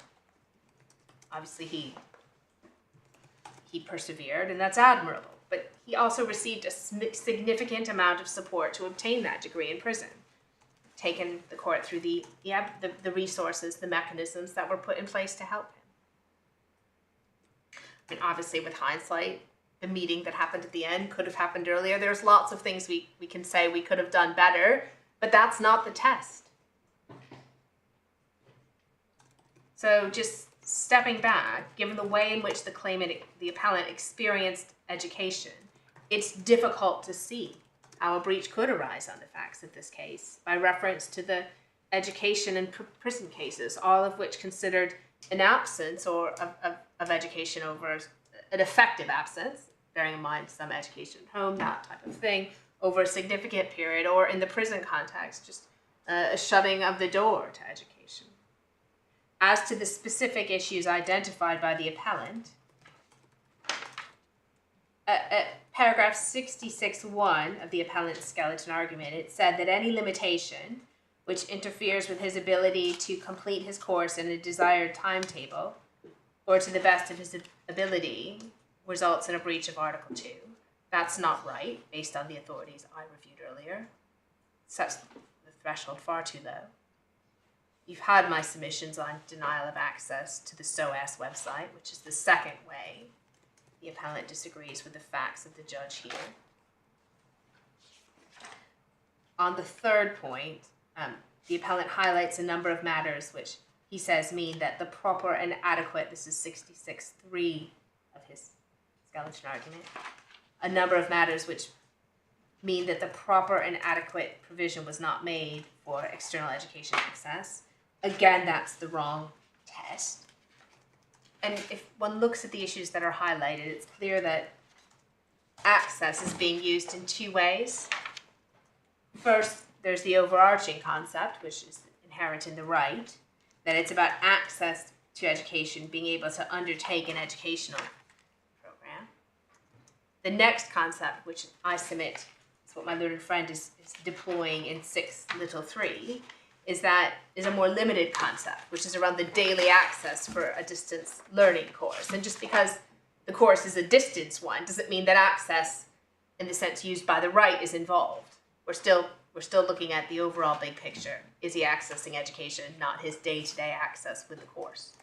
And I say that because you look at what's highlighted, it's video links, telephone links, and email. So, of course, all of those are involved with access and the day-to-day access to the university when you're not physically there. But that's not what Article 2 is about. And the defendant, the respondent, has presented robust evidence that a good means of robust remote communication was established. There were unlimited telephone calls to his tutor. He could use video calls. He could email his tutor via the DLC, and his tutor had said this was working well for some time now. And that's in the supplementary bundle we looked at, paragraph 51.2, page 48, that meeting between the tutor. So this evidence was all accepted by the judge at 64 and 65. And then the final way is the delay point, and I think you've had my submissions on that in terms of why it was that the fact that there was a period in which he was not able to access the full education services of the prison, but that the judge's finding of that really haven't been. So unless there's anything else that I can assist. Thank you very much.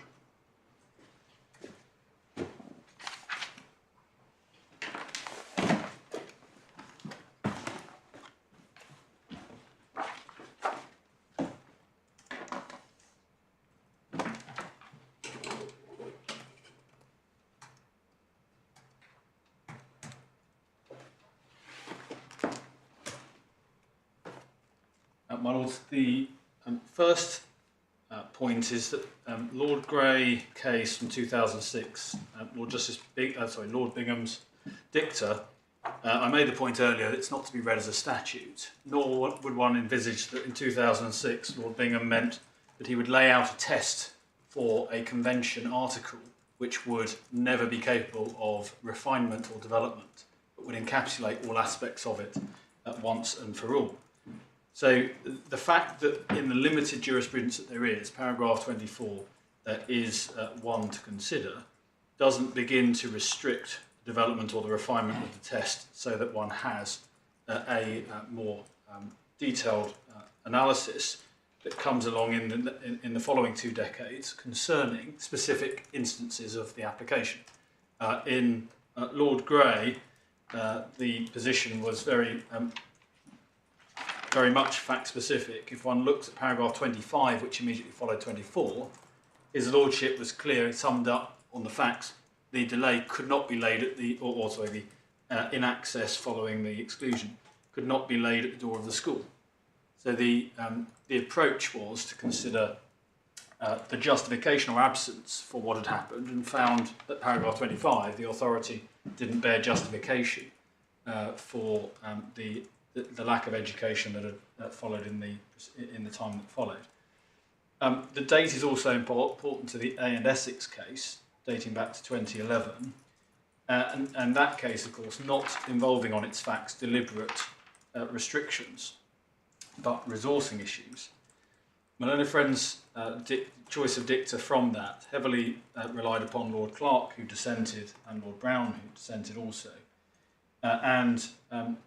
One can see from Lord Brown the question of systems breaches. In certain articles of the Convention, it is relevant to ask whether a breach is of a systems breach or an operational duty breach, when one's talking about positive obligations, for example.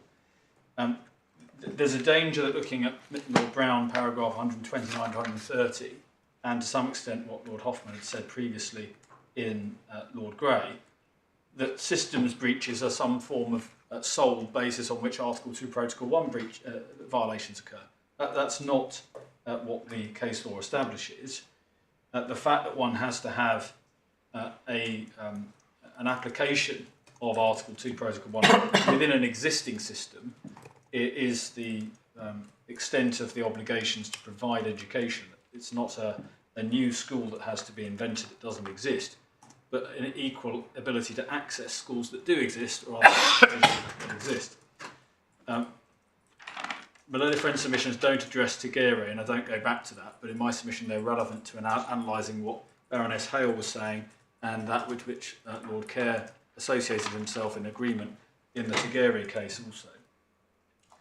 My learned friend's submissions on the Strasbourg jurisprudence, and Sahin in particular, do not seek to address equality. The dicta that I rely upon, that the court was taken to earlier today, that within Article 2 Protocol 1, as Lord Bingham mentions, anti-discriminatory equality of access to the provision that the state has in place. Prisoners' rights can be enhanced by the fact that they have lost their right to liberty. Other rights can be enhanced in importance given the position in which prisoners find themselves. And I can't remember whether that was Lord Steyn in the case of Daly in 2000 or Raymond and Honey, but redolent dicta that the court will have in mind about the importance of rights that remain to prisoners even in their incarceration. The 8 submissions that my friend makes, the first of which is really at the crux of it, which is that the respondent's submission is that so long as any restriction isn't said to amount to no access, it's permissible. And only those which mean you are essentially in the no access category, you are in a position where you have a denial of the effective, the very essence of the right. There is no education right being pursued. Do you need to justify that restriction? That is not the position that other articles in which the very essence of the right arises, like the Article 6 example we saw, limit themselves. That is not the sole test for a breach of Article 6, for example.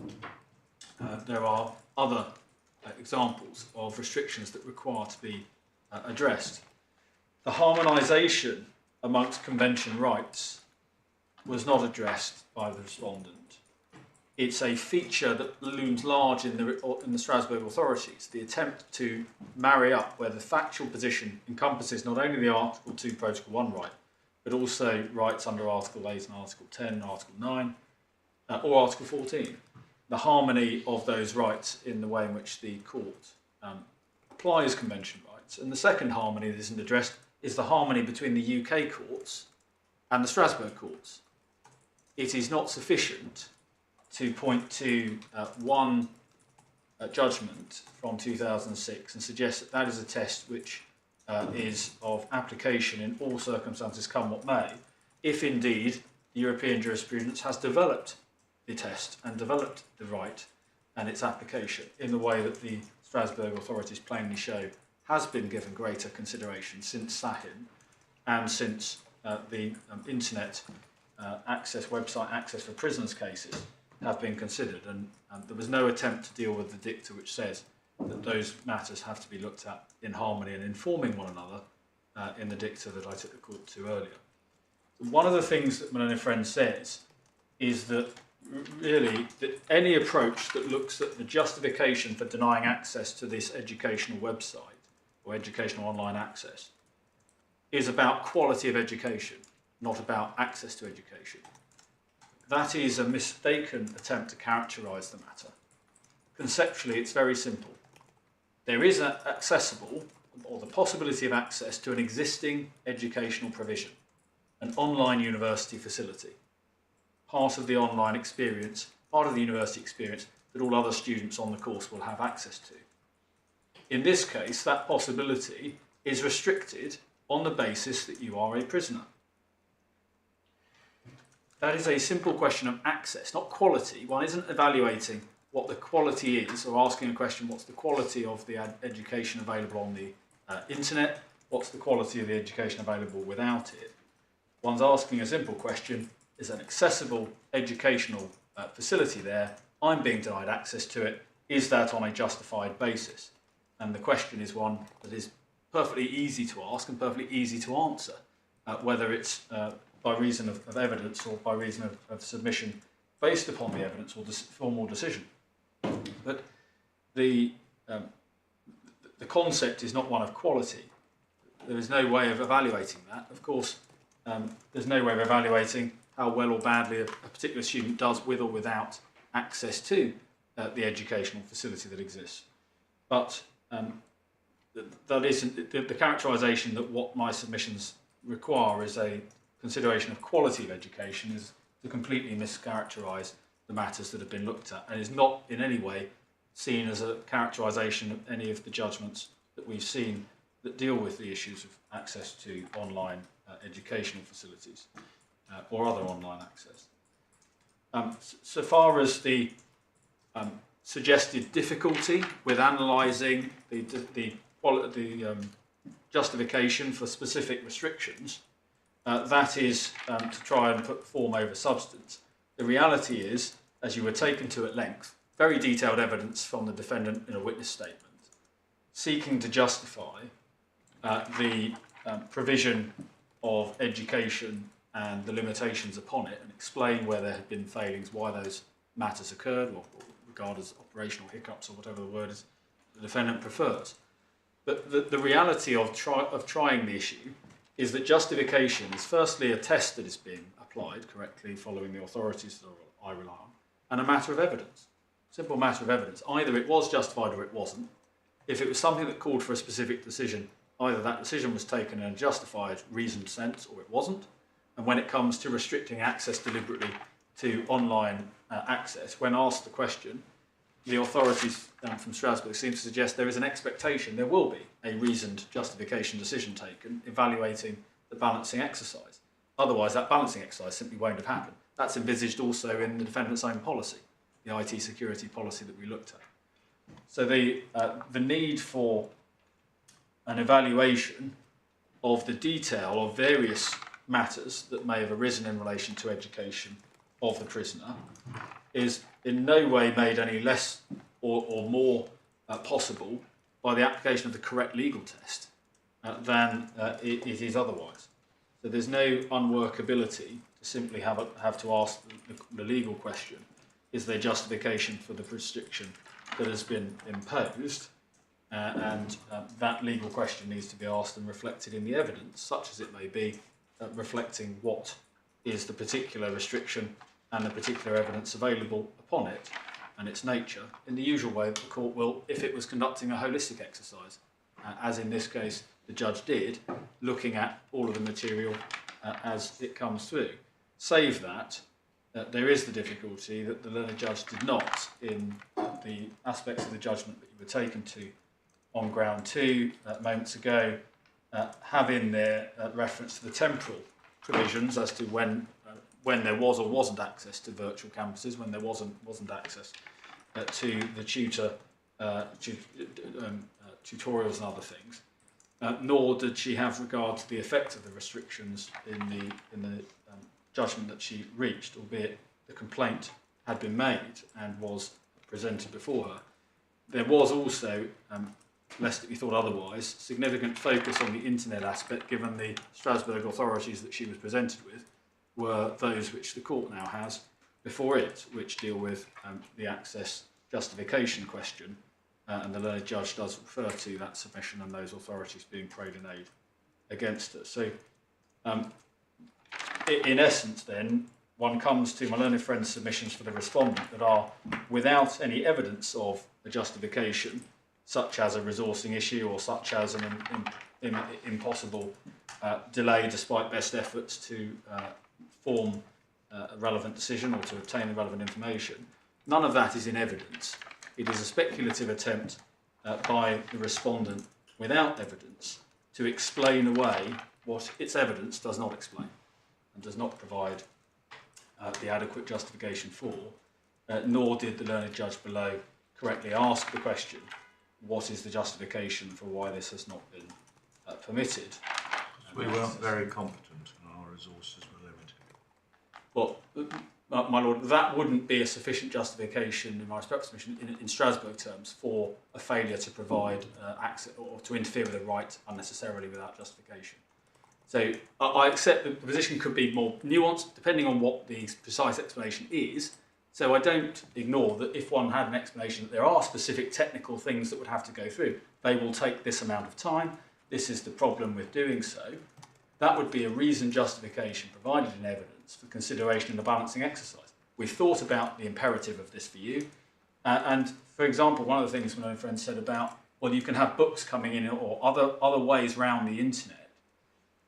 If that's part of a justification, if that's part of a decision that there are alternatives we can provide that are adequate, that's part of the balancing exercise, proportionality. It doesn't mean it's inappropriate to ask a proportionality exercise or in any way difficult to resolve it.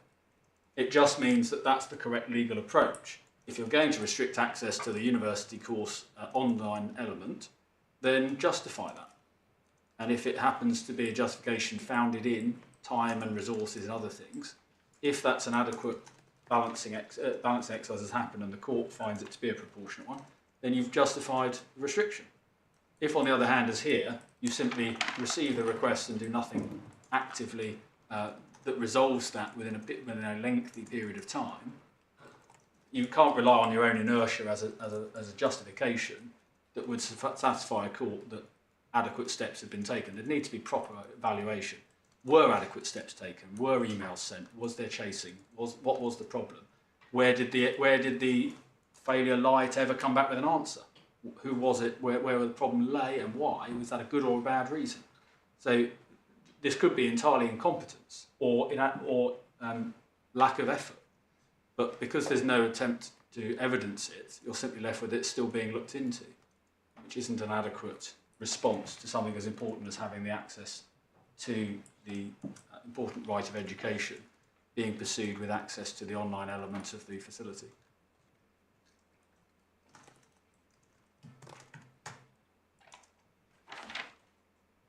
Well, unless you had any questions for me, that was my brief response. Thank you both very much. And thank you for completing your submissions within court hours and for covering the ground so effectively.